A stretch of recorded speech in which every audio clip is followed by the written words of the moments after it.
Estamos en el domingo tercero de Cuaresma. Lectura de la epístola del apóstol San Pablo a los Efesios. Hermanos, sed imitadores de Dios, como hijos muy amados, vivid en el amor, como Cristo nos amó y se ofreció a sí mismo, y a Dios por nosotros en oblación y hostia del olor suavísimo. Por tanto, la fornicación y toda clase de impureza o avaricia no se nombre entre vosotros, cual conviene a los santos, ni palabras torpes y necias, ni truhanerías, ni bufonadas, lo cual desdiche, sino antes bien acciones de gracias.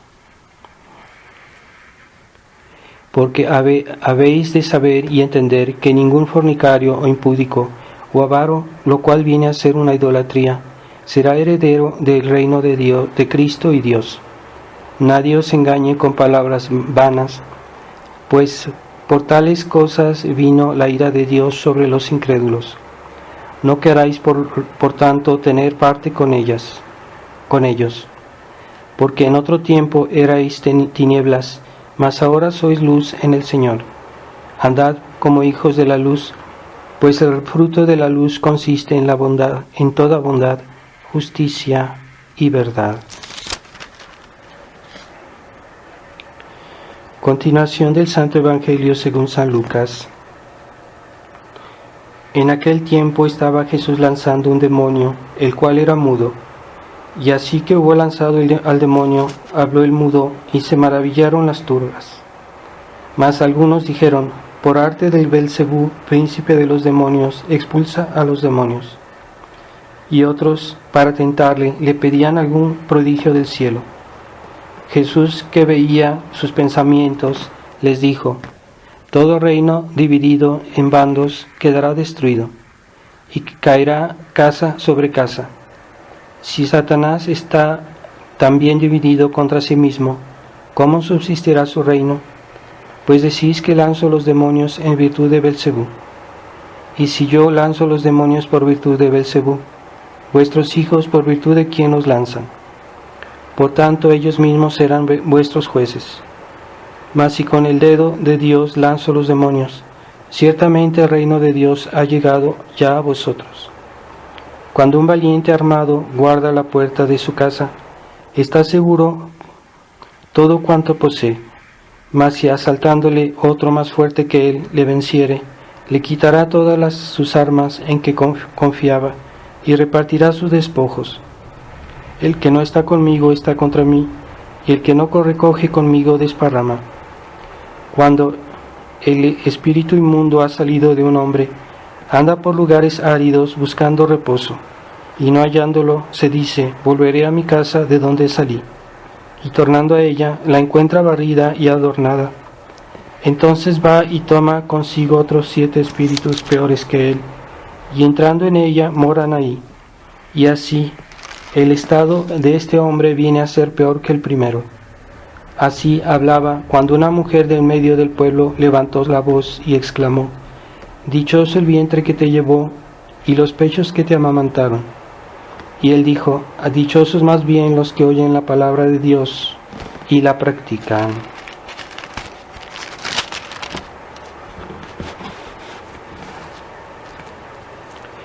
En el nombre del Padre, del Hijo y del Espíritu Santo. Amén. Ave María Purísima, siempre salve concebida. Estimados hermanos, estamos hoy en el tercer domingo de Cuaresma y el Evangelio de este día, nuestro Señor nos recuerda que aquellas personas que se han alejado del pecado, podemos decir que todos los hombres de alguna manera nos hemos alejado del pecado, todos los católicos, los que practicamos, y que podíamos volver atrás, y que siempre es un peligro haber hecho camino en la vida cristiana y después volver atrás. Y aquí nuestro Señor nos da este ejemplo de que una alma que salió del pecado y vuelve atrás, su situación puede ser mucho más grave y que puede caer en una especie de ceguedad espiritual y ser presa de los demonios. Así que debemos debemos siempre en la vida cristiana debemos avanzar y no hacer vuelta atrás, no volver a lo que se ha desechado, a lo que se ha reprobado, a lo que se ha dejado atrás. Debemos siempre hacer camino hacia adelante. Y la vida cristiana no puede ser algo estable. Si el que no avanza retrocede, y el que retrocede no avanza, pero así un estado estable no existe. Siempre hay un movimiento en nuestra alma.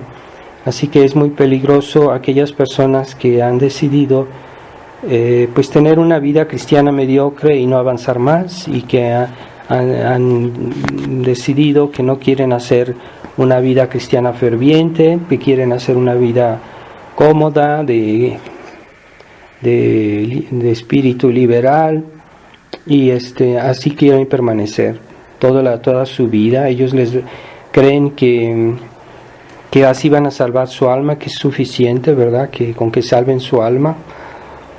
Pero es un engaño del demonio. Muchas veces esas personas caen en pecado mortal por su misma tibieza. Entonces no hay que jugar con Dios. Ciertamente debemos siempre sacudirnos y tratar de reaccionar para que no dejarnos adormecer o caer en la negligencia, en el olvido. Por eso este tiempo de Cuaresma es un tiempo justamente de volver a poner en orden nuestra vida, de hacer una buena confesión, este tiempo de Cuaresma, y acordarnos que en este tiempo, justo antes a partir del domingo de la Pasión hasta me parece el segundo domingo después de Pascua, que debemos hacer el precepto pascual, que es de comulgar, recibir la Santa Eucaristía por lo menos una vez, lo cual obliga bajo pecado grave. Entonces eso se debe hacer obligatoriamente, pero es normal que se confiesen también antes. La confesión obliga una vez al año, pero la Iglesia no precisa en qué periodo del año. Sin embargo, debe ser aproximadamente una vez al año, y es ideal hacerla justo antes de hacer la comunión pascual, el tiempo de Pascua. Entonces debemos pensar en hacerla. Entonces esta actitud de no volver atrás es muy importante que la comprendamos para que nuestra vida se mejore, se corrija. Una persona que ha sido católica y que se aleja de la fe, o que se aleja de la práctica, pues está en gran peligro su alma. Y en este tiempo de Cuaresma podemos hacer un esfuerzo especial para corregir nuestros malos hábitos. Por eso es una muy mala costumbre que han tomado mucha gente en México de usar los días de Cuaresma, o sobre todo, desgraciadamente, la Semana Santa, para ir a divertirse, o ir a las playas, o ir a las piscinas, o cualquier cosa.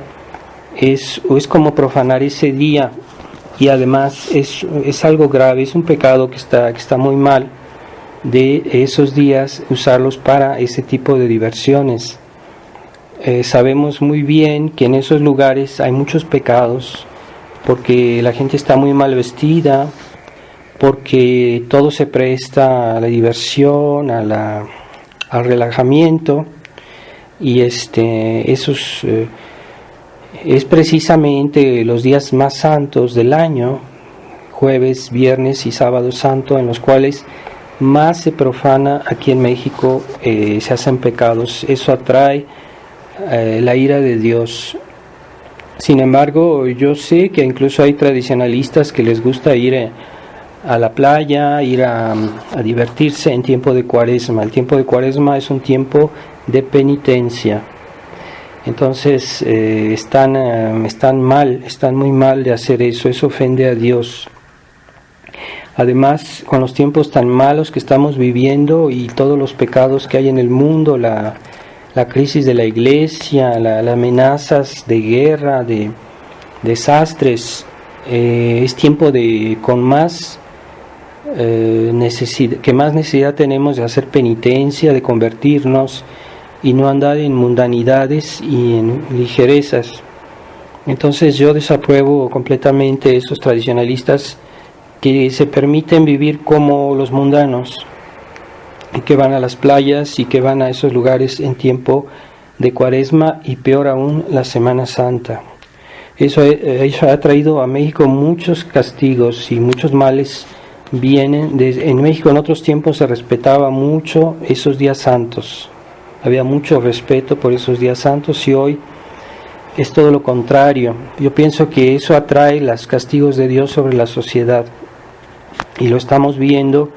La situación en México es muy grave, políticamente hablando y de todo punto de vista. Así que queremos que Dios nos proteja, que Dios nos bendiga. Debemos comportarnos bien y hacer penitencia en este tiempo de Cuaresma. Incluso yo animo a la gente a hacer ayuno más seguido, más de lo que es obligatorio. En los días de Cuaresma, si pueden hacerlo incluso varias veces a la semana. En otros tiempos se hacían todos los días de la semana, toda la Cuaresma se hacía ayuno, toda la Cuaresma, todos los días. Entonces, si lo más que puedan es excelente.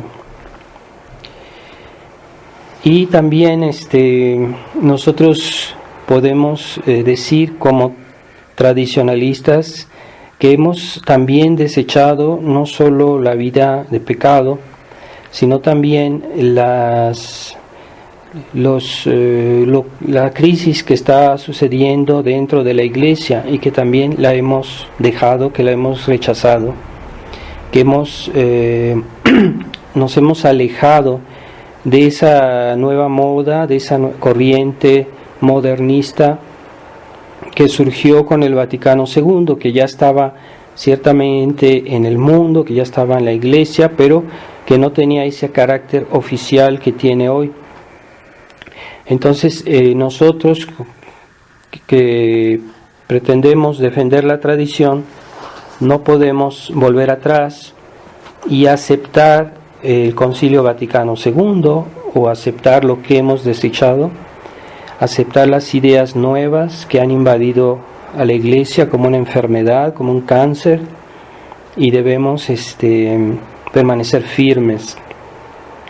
Cada vez es más difícil permanecer en el buen camino porque cada vez el mundo está más poseído por el demonio, por el pecado, por la mundanidad. Entonces se impone que nosotros seamos cada vez mejores y el que no es mejor va a terminar retrocediendo porque la presión social es muy grande. Solo los valientes, los fuertes van a sobrevivir en este duro combate. Entonces es así que muchos tradicionalistas se han vuelto mundanos y ahí se explica por qué esa tentación de ponerse bien con el mundo, ponerse bien con la iglesia oficial, ponerse bien con la corriente que está hoy, porque esos católicos han perdido fuerza, han perdido fervor, porque no han querido vivir una vida más consecuente con lo que piensan. Entonces esa iglesia que surgió, esa nueva iglesia, porque no es la iglesia católica, y ellos mismos lo han llamado así, la iglesia conciliar, que nunca antes existió, pero que comenzó a existir desde el Concilio Vaticano II, ha estado cada vez más fuerte en dentro de la Iglesia Católica. Al principio era una pequeña mancha, pero esa mancha se ha ido extendiendo, y con el Concilio Vaticano II, pues esta adquirió proporciones muy grandes, pero no conquistó todos los corazones así de golpe, porque muchas personas seguían teniendo la fe, pero no entendían lo que estaba pasando, no veían bien que la crisis de la Iglesia era muy grave, y mucha gente, hasta hoy, hay personas que están un poco en la ignorancia y que viven, que creen todavía en nuestro Señor, creen en la Virgen María, creen, y que tienen personas que tratan de portarse bien, pero que están como confusos en su mente y no saben qué pensar. Y no saben, porque por un lado piensan que no hay que separarse del Papa, que no hay que separarse de la autoridad, pero esto pues no es así, porque nosotros no estamos obligados a seguir a los pastores cuando se equivocan, sin hacer cismas, sin separarse de ellos, pero debemos rechazar las nuevas ideas, y es lo que mucha gente le cuesta mucho trabajo. Pero esta Iglesia conciliar ha seguido creciendo, por decirlo así, ha ido eclipsando la verdadera Iglesia Católica, y eso, eclipsar, no quiere decir suprimir. La Iglesia Católica no puede ser suprimida, siempre existirá, siempre habrá personas que crean, que tengan la fe, aunque sean reducidas a un pequeño número.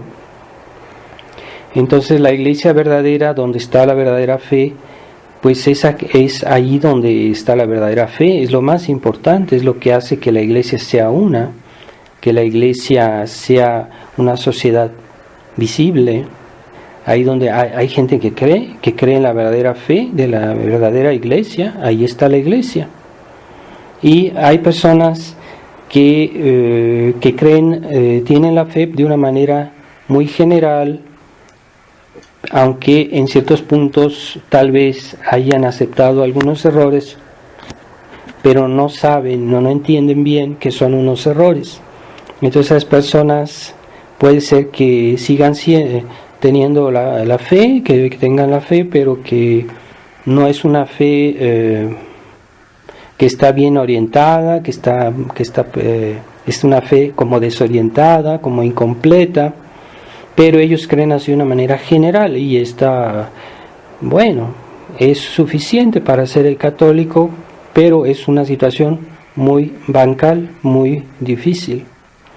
Pero en la Iglesia, por la misma fe de la Iglesia, es necesario que siempre haya por lo menos algunos católicos que conserven toda la fe, que conserven la fe plenamente, y esos son los que realmente representan, o que mejor representan, la Iglesia Católica. Se puede decir que esos que han conservado la fe plena, pues deberían ser los tradicionalistas, que la Iglesia siempre ha sido tradicional, no es algo nuevo, no es una novedad como la Iglesia conciliar, ¿verdad? Esa sí es una novedad, algo nuevo, pero la Iglesia siempre fue tradicional. Entonces es necesario que siempre haya algunos católicos, o algunos pastores, algunos obispos, que profesen la plenitud de la fe, y la fe es un acto público. Así que esa fe está sobre todo representada por aquellos buenos católicos que quieren seguir conservando la fe, por aquellos buenos pastores que siguen enseñando toda la fe, no parcialmente, toda la fe, y esa enseñanza es por su naturaleza pública. Así que yo no entiendo que había todavía algunos sacerdotes que se dicen de la tradición y que no dicen todo, no enseñan todo, toda la verdad, sobre todo en cuestiones de fe, y están como escondiendo una parte del problema de la crisis de la Iglesia, como dice San Pablo, que mantienen cautiva la verdad. en cierta manera, en cierto punto. Entonces, sí, los cargos de la verdadera iglesia están ocupados, los cargos, y eso forma parte de la iglesia, esos cargos están ocupados por los modernistas. Entonces hay como una cierta separación entre lo que es de la iglesia, pero que está ocupado por los enemigos de Dios, por los modernistas, por la iglesia conciliar, hasta que Jesús no decida de otra manera y esos cargos vuelvan otra vez a los pastores que tienen la verdadera fe. Entonces eso ya es algo que Dios hará a su tiempo, pero esos cargos pertenecen a la iglesia católica y están eclipsados, ocupados por la iglesia conciliar. Entonces, nosotros no somos sedevacantistas, reconocemos esos cargos, pero estamos en desacuerdo franco con eso que están haciendo los nuevos pastores conciliares. Entonces, hay algo misterioso en nuestra época que en la iglesia conciliar, que es una falsificación de la iglesia católica y está así como el trigo y la cizaña está como entremezclada con esas personas tal vez de buena voluntad que no entienden lo que pasa, y hay como una cierta mezcla misteriosa. Pero así como el aceite y el agua no se pueden mezclar plenamente, pueden entremezclarse, pero no se mezclan realmente. Así cuando nosotros ponemos aceite en el agua, vemos que realmente no se mezclan, aunque estén juntos, pero están como separados. Entonces así los que tienen lo que son realmente, que tienen la fe, que tienen amor a Dios, y aquello que no es de Dios, no pueden estar realmente mezclados. Entonces esto no podrá consumarse nunca, y Dios, como Dios prometió que su iglesia no sería destruida, entonces eso implica que Dios tenga que intervenir, y Él no permitirá que desaparezca completamente la fe en el mundo, y que siempre haya algunos que sean verdaderamente católicos. Entonces, por eso no es concebible que se quiera tratar de colaborar con esas personas que están destruyendo la fe, que están destruyendo la iglesia. Las personas que no entienden lo que está pasando, que pues ellas son excusables por su ignorancia,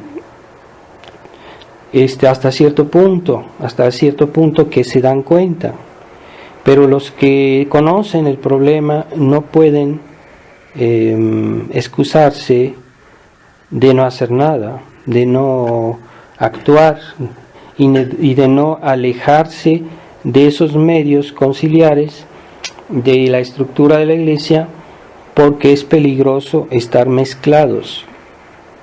Entonces fue lo que Monseñor Lefebvre hizo, ¿verdad? Cuando Monseñor Lefebvre decidió de conservar la plenitud de la tradición, de hacer seminarios tradicionales, de decir la misa como debe de ser, de dar los sacramentos exclusivamente tradicionales, no hacer mezclas con los nuevos ritos.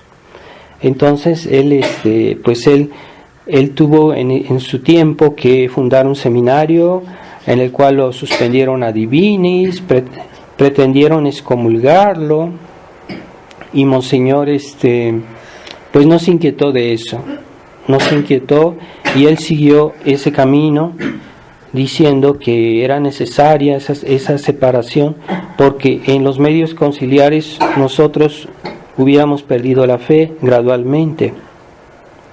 Entonces, ¿por qué motivos Monseñor decía que había que alejarse de los medios oficiales?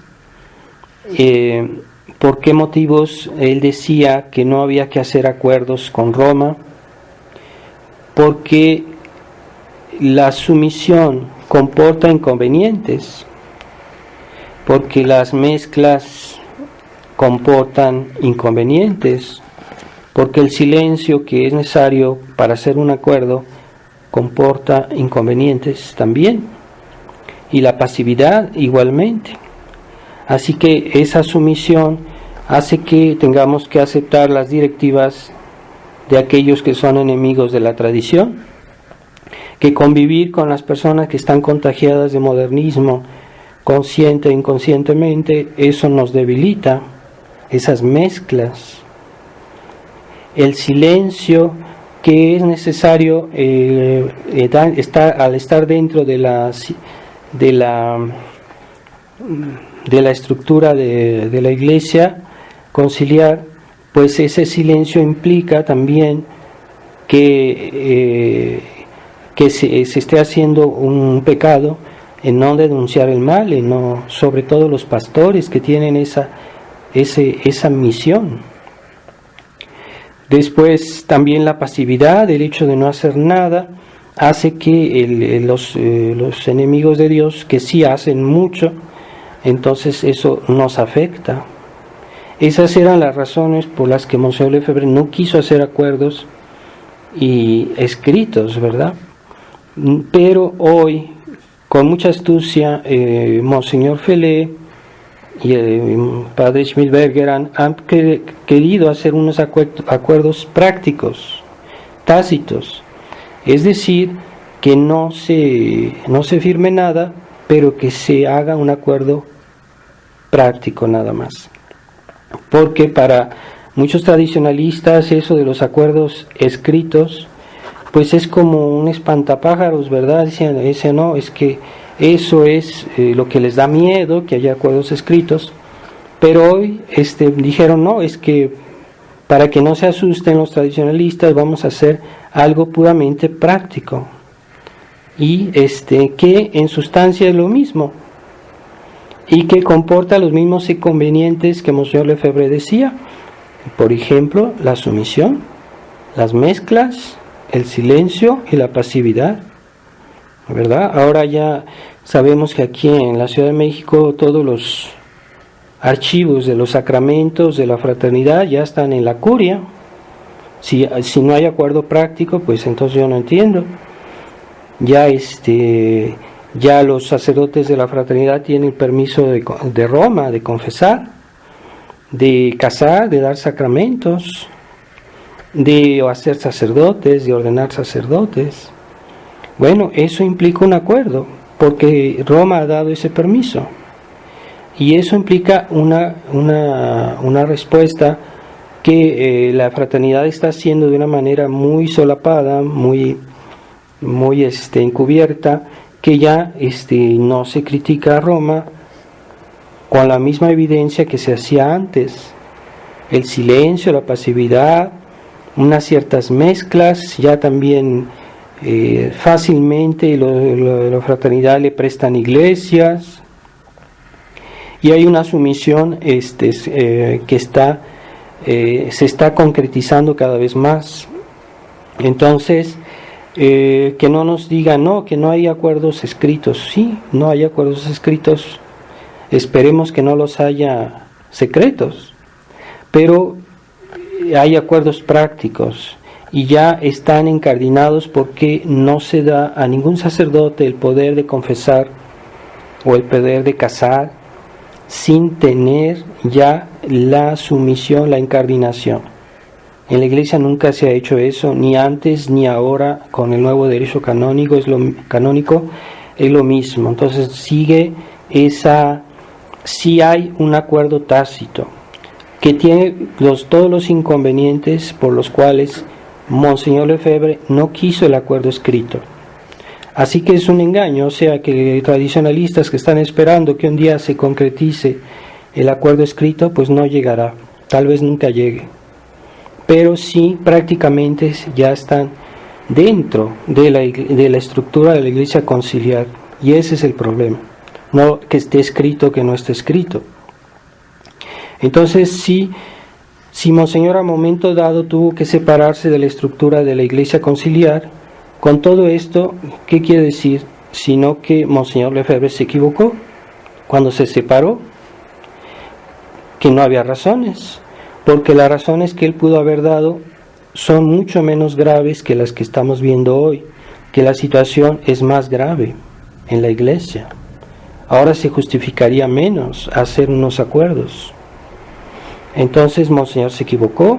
Están reprobando la actitud de Monseñor sin decirlo, pero es eso que están reprobando, lo que él hizo.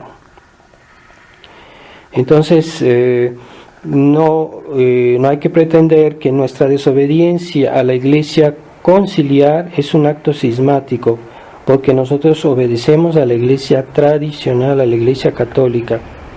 Entonces no es un acto cismático, porque Monseñor Felé, el padre Smithberger han caído en ese equívoco de que para ellos la iglesia conciliar es la iglesia católica.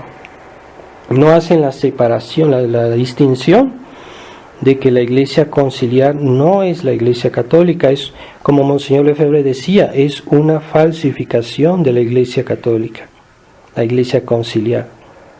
Así que, si bien nosotros reconocemos los cargos de la iglesia que están ocupados, no somos sedevacantistas, no queremos ser sedevacantistas, pero hay esa situación, ¿verdad? Entonces están llevando, es lo que ha hecho Monseñor Felé, de llevar poco a poco la fraternidad a un callejón sin salida, y todos están adormentados porque no han vigilado y no han rezado, como pasó con los apóstoles cuando Jesús lo iban a llevar preso y todos se quedaron dormidos, y Jesús les decía: velad y orad para que no caigáis en tentación. Bueno, pues los apóstoles cayeron en tentación porque se quedaron dormidos y no velaron, no fueron vigilantes y no rezaron. Así que eso es lo que está pasando hoy con la fraternidad. Va a haber tiempos todavía más graves de incertidumbre en este mundo, y el gran problema es que están llevando a toda la obra de Monseñor Lefebvre a un callejón sin salida. Esa es el gran drama actual de la tradición. Y entonces reflexionemos sobre esto, de evitar los equívocos, este gran equívoco de querer ser católicos según el barniz, según el exterior, las apariencias. El lugar santo está profanado, el lugar santo está ocupado, y por eso hacen tanto daño. Y la Virgen María, pues es nuestra esperanza, porque ella es la criatura más humilde que ha existido, y generalmente todos esos pecados es por orgullo de algunos católicos, de algunos tradicionalistas. Todo esto, esa ceguedad que hay hoy en la fe, que no ven el problema de la iglesia, que no ven lo que está pasando. Hay mucha cuestión de soberbia en muchos pastores, en muchos tradicionalistas, porque no abren los ojos, porque se han engreído, se han cegado a sí mismos. Y tengamos presente que los pecados contra el Espíritu Santo, como dice nuestro Señor en el Evangelio, abren las puertas a muchos engaños, a muchos males, y a la invasión de los demonios, ¿verdad? A la invasión de la acción diabólica, porque esa ceguedad es fruto del orgullo. Entonces ya no quieren ver lo que Monseñor Lefebvre nos enseñó, lo que Monseñor Lefebvre nos advirtió, y está muy claro, lo dijo bastante claro, y ahora pues se quiere abrir las puertas otra vez. Estamos volviendo atrás. La neofraternidad se está volviendo atrás, y los fieles que quieren conservar sus comodidades, su misa dominical cantada con bonita liturgia, están engañados. Y que no les digan que no hay acuerdos escritos, los hay, pero tácitos, prácticos. Así que vamos a pedirle a Nuestra Señora que nunca permita que, pues no pasará de todos modos que la iglesia sea destruida, pero sí puede ser reducida a un número muy pequeño si gracias a la nuestra de negligencia, si queremos hacerlo así, y seguirá esta situación agravándose. Así que hay que poner un alto y pongamos primero conversión, como nos pidió Nuestra Señora de Fátima, conversión de no tener una vida disipada, de tibieza, convertirnos de no hacer pecados, ni pequeños ni grandes, de volver a la tradición plenamente. La verdad no se toma a mitad, se toma entera, y de tener la actitud cristiana que corresponde en nuestra época, y eso es lo que atrae todas las gracias, bendiciones de Dios. No basta decir, y aunque muchos ya no quieren ni siquiera decir, hay pastores que no dicen todo, y eso es muy vergonzoso. Hay sacerdotes, yo sé, sacerdotes de la resistencia, de la dicha resistencia, que aconsejan todavía a los fieles de ir a la Fraternidad San Pío X, cuando la Fraternidad San Pío X está cambiando completamente y está desorientando a los fieles. Entonces no podemos nosotros aconsejar a los fieles por ninguna razón de seguir frecuentando los medios de la fraternidad, que son ya como los medios de los acuerdistas, de los Ecclesia Dei. No podemos aconsejar. Es nuestro deber, como Monseñor Lefebvre nos decía, separarnos de estos medios. Así que pidamos a Nuestra Señora la entereza en el amor a su Hijo, que se concretiza en la verdadera fe y en las verdaderas obras. Ave María Purísima, de pecado concebida.